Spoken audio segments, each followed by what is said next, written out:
Hi, hey, hello, and welcome to another episode of Muscle for Life. I'm Mike Matthews. Thank you for joining me today to learn about energy systems, which sounds technical and it sounds academic and abstract. However, as you are going to learn in this podcast, it can be made simple and it can be made practical by understanding how some of your body's primary energy systems work and how you can enhance them. You can boost your workout performance, which means, of course, better gains over time. Now, if you've tried to look into this before, you might have ended up confused because you quickly ran into scientific jargon like the Krebs cycle and mitochondrial respiration and anaerobic glycolysis and other multi-syllabic tongue twisters. Luckily, however, you do not need a degree in exercise science to understand the grammar of this subject, to understand the fundamentals. You don't even need to know what any of those words mean, really.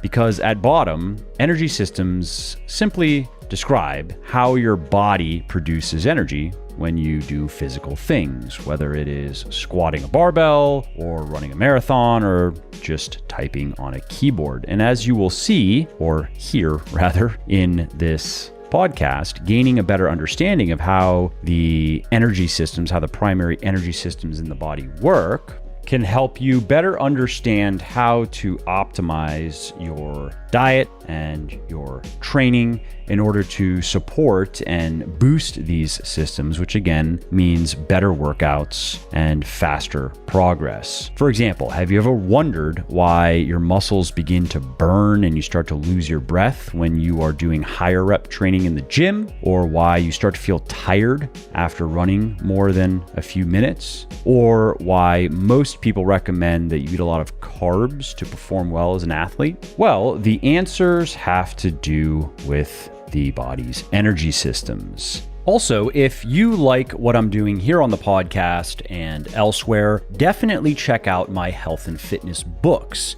including the #1 best-selling weightlifting books for men and women in the world, Bigger, Leaner, Stronger, and Thinner, Leaner, Stronger, as well as the leading flexible dieting cookbook, The Shredded Chef. Now, these books have sold well over 1 million copies and have helped thousands of people build their best body ever, and you can find them on all major online retailers like Audible, Amazon, iTunes, Kobo, and Google Play, as well as in select Barnes & Noble stores. And I should also mention that you can get any of the audiobooks 100% free when you sign up for an Audible account. And this is a great way to make those pockets of downtime like commuting, meal prepping, and cleaning more interesting, entertaining, and productive. And so if you want to take Audible up on this offer, and if you want to get one of my audiobooks for free, just go to www.buylegion, that's B-U-Y, legion.com/audible, and sign up for your account. So again, if you appreciate my work and if you want to see more of it, and if you want to learn time-proven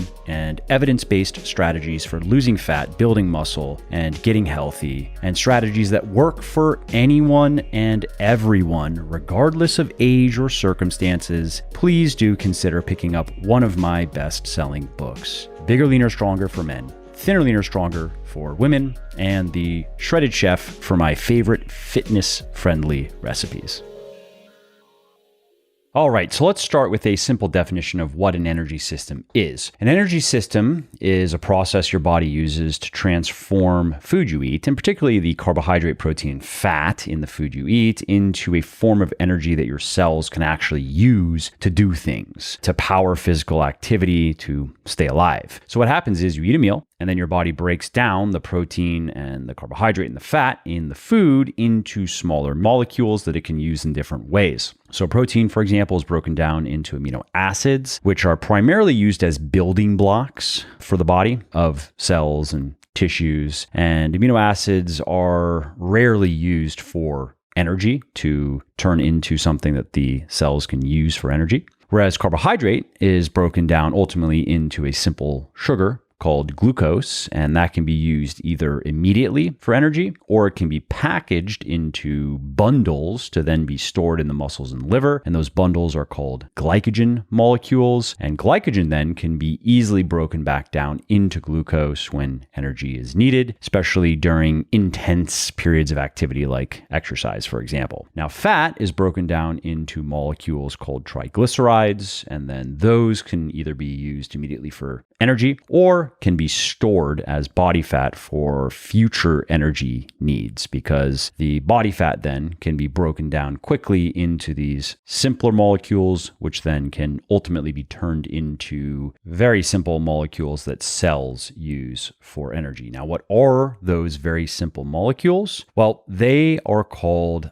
adenosine triphosphate, ATP. Before any of the molecules I just discussed, the amino acids, the glycogen or glucose, or the triglycerides, before any of those can be used for energy by our cells, they must be converted into this other compound, adenosine triphosphate, ATP. Now, the body has three energy systems it can use to supply its cells with ATP, and which one or ones it primarily relies on depends on what's going on, depends on how quickly the body is burning through energy and how much energy it needs. Now, these three systems are the phosphocreatine system, the anaerobic system, and the aerobic system. So let's start with talking about the phosphocreatine system. So of course, we have to start with, what is phosphocreatine? Well, phosphocreatine, which is also known as creatine phosphate, is a naturally occurring energy source found in muscle cells, and the body creates it by chemically modifying creatine, which is a molecule found in animal products, especially red meat, and also creatine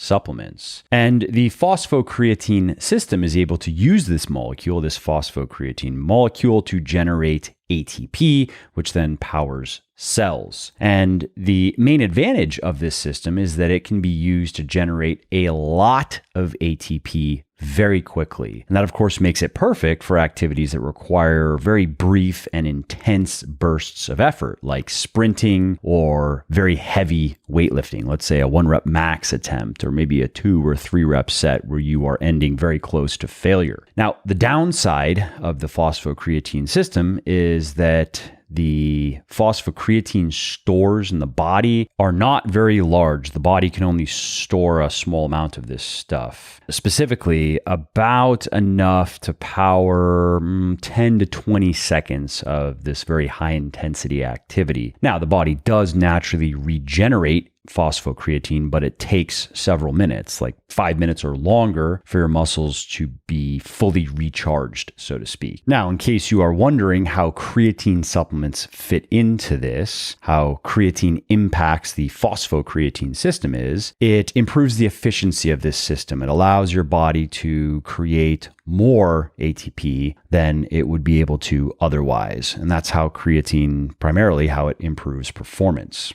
Now, you can also increase the efficiency of this system by doing a lot of this high intensity, brief, almost all out effort type of training, interspersed with a lot of rest, but that's only going to take you so far. Now, if your body has enough phosphocreatine to power through, let's say, 10 to 20 seconds of very high intensity effort, what happens after that? Well, what happens is the anaerobic system starts to take over. The anaerobic system starts producing the majority of the ATP for your muscles to keep doing whatever it is that you're doing. And this system is called anaerobic because it regenerates ATP without the presence of oxygen and without aerobic oxygen. Now, because this system does not need oxygen to produce ATP, it can produce energy fairly quickly, but not as efficiently as the aerobic system, which we'll talk about in a minute. The anaerobic system is also often referred to as the glycolytic system because it gets the majority of its energy from the glycogen that's stored in the muscles and liver and the glucose in your blood. So the main advantage of this anaerobic system is that it can produce a a lot of energy for about 2 minutes before it starts to peter out. And the main downside is that it produces a lot of metabolic byproducts that quickly build up in the blood and the muscles. And these waste products cause fatigue, and especially after the system has been running full bore for a couple of minutes. Now, the anaerobic system is particularly relevant to weightlifting because most of the work that you do in sets in, let's say, the range of 8 to 12 reps are going to be powered by this anaerobic system. And this is also true for most forms of high-intensity interval training, where you alternate between bouts of sprinting and rest, and especially if the sprints are lasting longer than 20 seconds or so. Now, as far as improving your body's anaerobic system, the function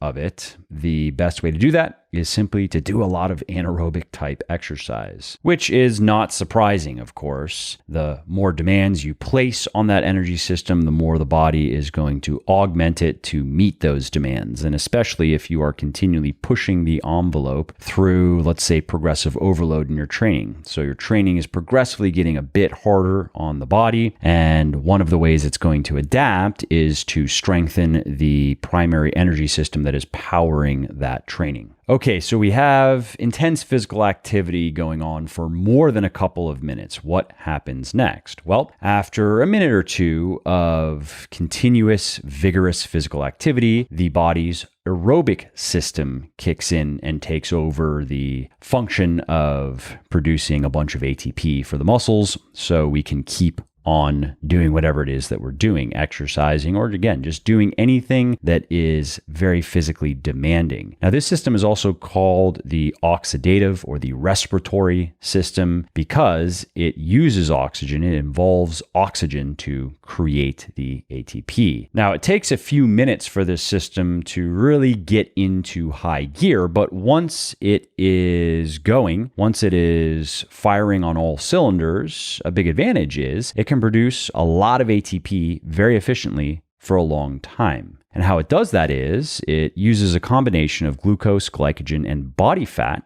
to create ATP with the exact ratio depending on how intense the exercise is. So as workout intensity rises, the aerobic system uses more and more glucose and glycogen to produce the ATP and less body fat. And as the workout intensity falls, the aerobic system is going to use more and more body fat and less glucose and glycogen. And this, by the way, is why many people believe that low intensity cardio is better or even best for fat loss, and certainly more effective than high intensity cardio, some people will say, because this low intensity cardio burns a greater percentage of calories from body fat. Now, I spoke about this in my last Q&A I posted, I believe, so I won't get into all the details again here, but what these people are missing is that higher intensity cardio burns a lot more total calories, which is really what drives long-term fat loss. So while that high intensity interval workout did burn fewer calories from fat in terms of a percentage than maybe a walk, it also burned a lot more total calories, which resulted in more total fat loss. So this is simply an instance of missing the forest for the trees, right? Anyway, because the aerobic system can create a lot of ATP from body fat, that means that it can go for a long time, like hours on end, because we all have a fair amount of body fat. Even the lean among us still have a fair amount of body fat that can be used for energy. Body fat is very energy dense. It contains about 3,000 to 4,000 calories worth of energy per pound.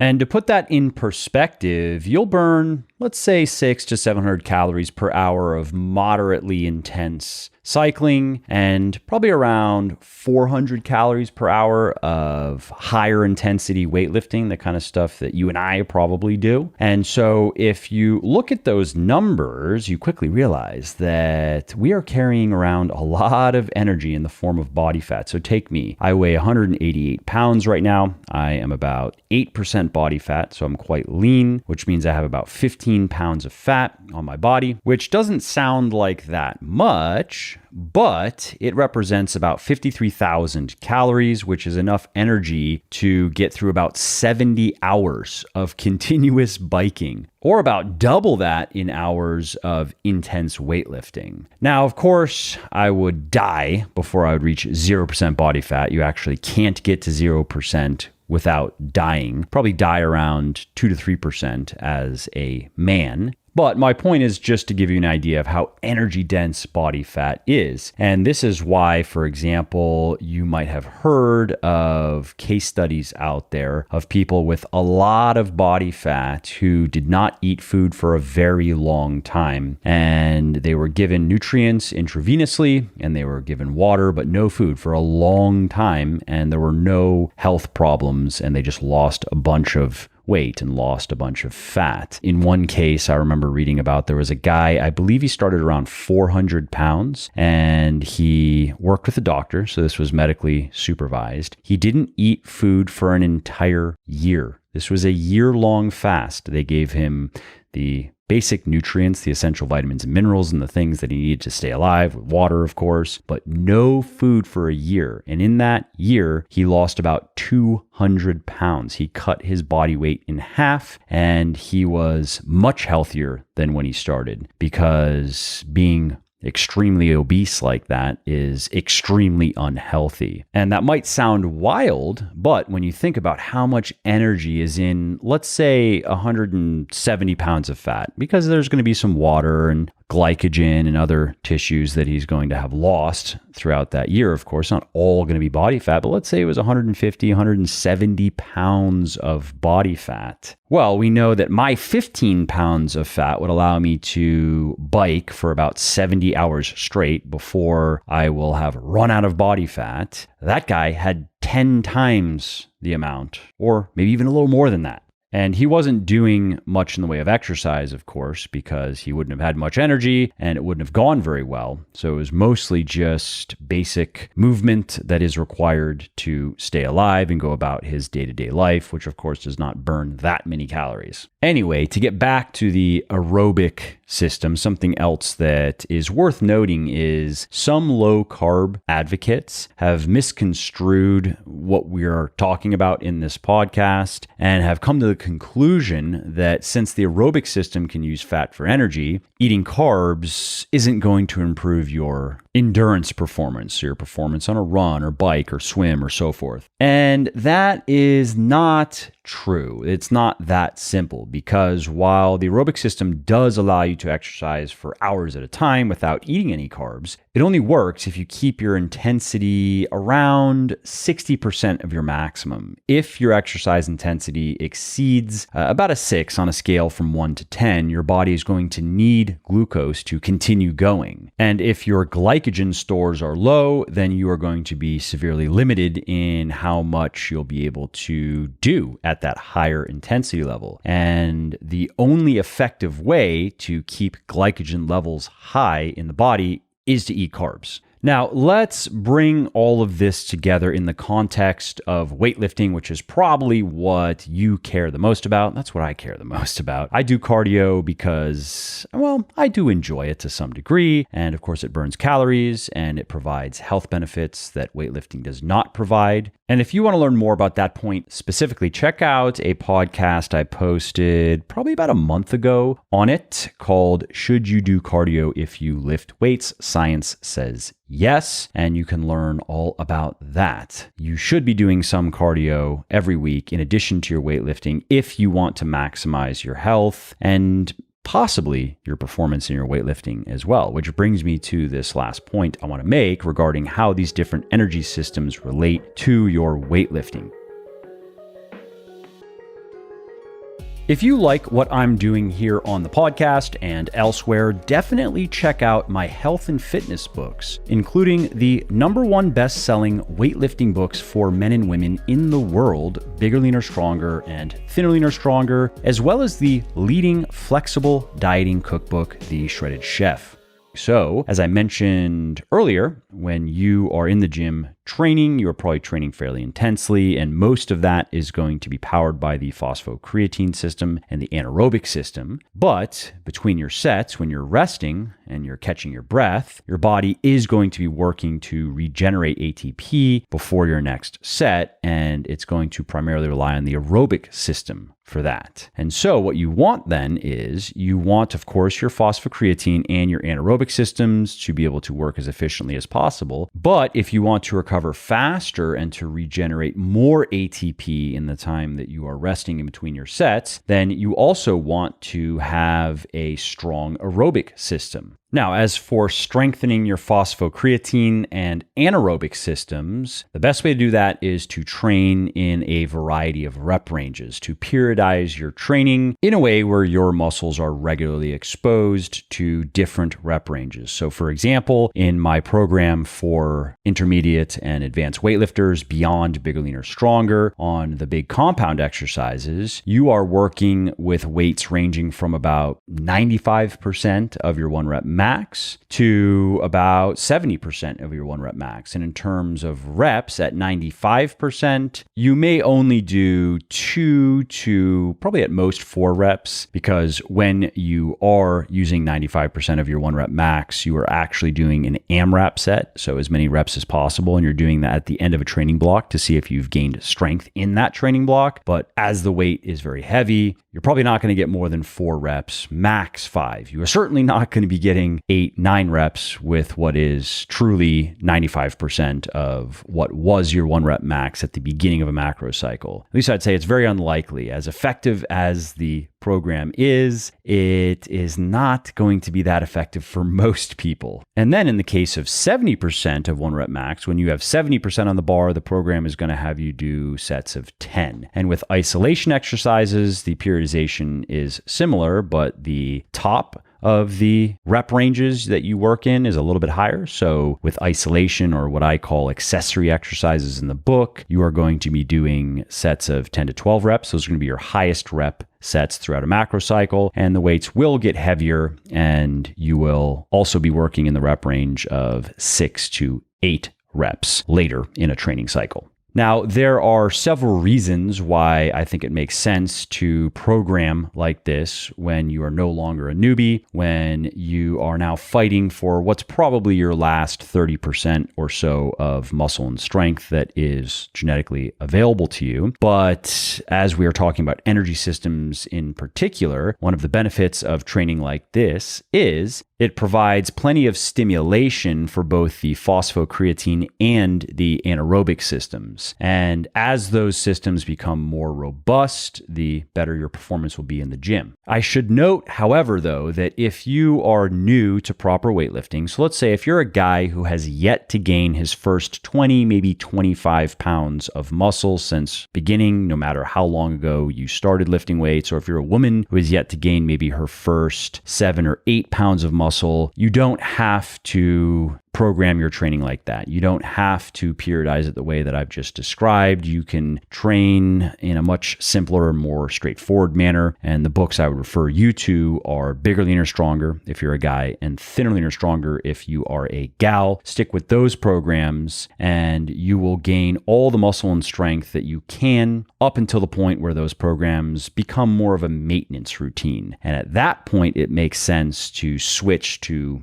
the Beyond Bigger, Leaner, Stronger program if you're a guy. And I do plan on creating a female version of that book, which will be, of course, Beyond Thinner, Leaner, Stronger. But until that book is done and out, if you're a woman, you can read the men's book, and a lot of it will be directly applicable to what you're doing. However, you will need some help minimally with updating the workout programming, because it will probably have more upper body volume than you would like, and you would probably like to take some of the volume out of the upper body and put it into the lower body. And I can help you do that if you just email me, mike@muscleforlife.com. I will help you do just that. Okay, so that is really it as far as optimizing your phosphocreatine and anaerobic systems. You just got to work hard at it. Unfortunately, there are no biohacks or pills, powders, or potions that can do it for you. As far as the aerobic system goes, just do some cardio, of course. And if you do, what you will probably find is within several weeks of adding cardio to your routine, if you are not currently doing it, you will recover a bit faster in between your sets. And you might even notice an increase in performance, because what might happen is you are currently resting however long you are resting in between sets. You add cardio in your routine, you still only rest, let's say it's 2 minutes in between the sets of isolation exercises, for example. And in those 2 minutes, previously your body was able to create this much ATP. Now, however, because your aerobic system is more robust, it is able to create a bit more in that 2 minutes, which then manifests as better performance. Now, as for how much cardio you should be doing, here's a good place to start. Start with 2 or 3 low intensity cardio workouts, about 30 minutes a piece. Do something that is low impact, walking, cycling, swimming. And by low intensity, I mean you should be able to carry on a conversation while you're doing it. Maybe you have to catch your breath here and there, but if you are having to catch your breath fairly often, that's now moderate intensity. So again, you should be able to carry on a conversation without really any effort at the low intensity band. Now, you can also do 1 or 2 high intensity interval cardio workouts per week if you really want to maximize the effectiveness of your aerobic energy system. Now, if you're going to do that, I would say keep those sessions at no more than, let's say, 25 to 30 minutes. And if you're lean bulking, you can drop the high intensity out if you are afraid that it's going to cut into your progress in the gym. And there is an argument that can be made for that. Again, if you want to get into these details more thoroughly, then check out that podcast that I recorded on why you should do cardio in addition to your weightlifting. But just to keep it simple here, let's say 1 or 2 HIIT cardio workouts per week, no more than 25 or 30 minutes per session. And I would say don't do more than 3, and do low impact cardio. If you go and sprint on concrete, for example, you are going to beat up your lower body. And what you will almost certainly find is your squats and your deadlifts suffer. I remember probably about 8 years ago now, I was doing sprints, not on concrete, but at that time I was living on the beach and there was a boardwalk that would run along the condo that I lived in, and I would run on that. So it wasn't wood, it was probably, I don't know, some sort of plastic that looked like wood. However, I just couldn't recover from what was only, I think I was doing 2, max 3 sprint sessions per week, 15 to 20 minutes or so of sprints. I would run about, I think, maybe 80 to 100 yards and then rest a couple of minutes, rinse and repeat. And what I found is, and so at that time I was like 28 and I was sleeping perfectly and eating perfectly. I was as invincible as I could possibly be, and I still just couldn't recover, especially my hip flexors. They were always kind of sore, and that would get in the way of my squatting, and my quads and hamstrings. I could feel the soreness when I would start to squat or deadlift, and it would take extra warm-ups just to feel up to any sort of intensity on those exercises. And that was also when I was in a calorie surplus as well. So just keep that in mind with high intensity cardio, is if there's any impact, it produces a lot of muscle damage that your body has to recover from.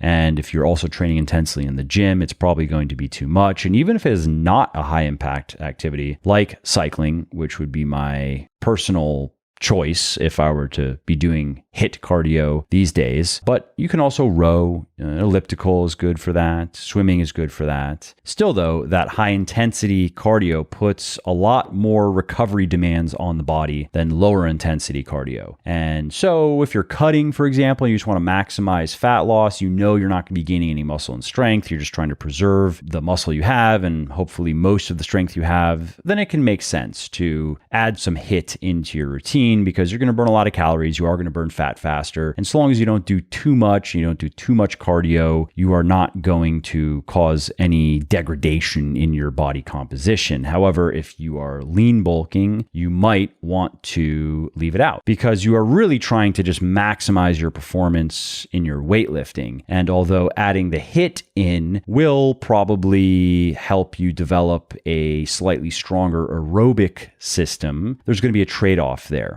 And if it's me, I would leave the HIIT out and I would just do low/moderate intensity cardio to train my aerobic system. All right, well, that's it for this episode. I hope you found it helpful. And if you would like to let me know what you thought, shoot me an email, mike@muscleflife.com, and share any and all feedback you might have about this episode or the podcast in general, or let me know if you have ideas for future episodes. And speaking of future episodes, here's what I have coming next for you. I have a Says You episode coming in a couple of days where I'm going to be talking about the mind-muscle connection and slow rep training, as well as resting in between sets. How long should you be resting? Is 3 to 4 minutes too long? It definitely feels too long, according to David E. Barraza, as well as my thoughts on why chasing money and success is not a waste of life. And then the following week, I'll be posting a new book club episode on a book called The Lost Tools of Learning, and a new interview with the director of research and development of my sports nutrition company, Legion, about how we go about creating formulations and more. So if any of that got your attention, definitely keep an eye on the Muscle for Life feed.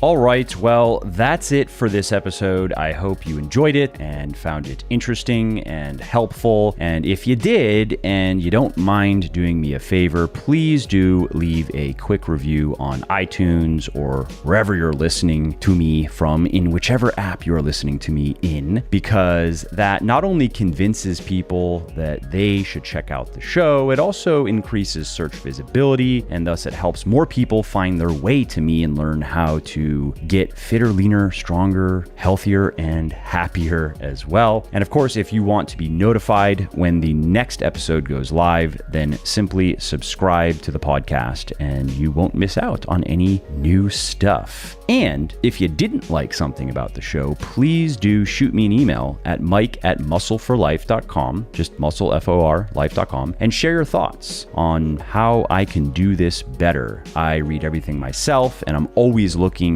for constructive feedback, even if it is criticism.